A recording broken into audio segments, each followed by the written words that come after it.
ದೀಪ ಹೋಗುತ್ತಿದ್ದೇನೆ. ಶಾಲಾ ಸಂಸದ ಚುನಾವಣೆಯಲ್ಲಿ ಭಾಗವಹಿಸಿದ್ದೇನೆ. ನನ್ನ ಪಕ್ಷ ಕರ್ನಾಟಕ ಬಿಜೆಪಿ. ನನಗೆ ದಯವಿಟ್ಟು ಮತ ಹಾಕಿ.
We have Minister of Science coming today.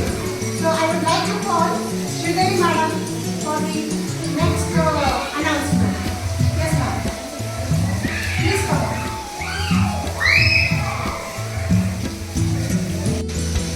ಶಾಲಾ ಸಂಸದ ಚುನಾವಣೆಯಲ್ಲಿ ಭಾಗವಹಿಸಿ ಬಹುಮತವನ್ನು ಪಡೆದಂತ ಎಲ್ಲ ಅಭ್ಯರ್ಥಿಗಳಿಗೆ ಮೊದಲಿಗೆ ತುಂಬ ಹೃದಯದ ಅಭಿನಂದನೆಗಳು.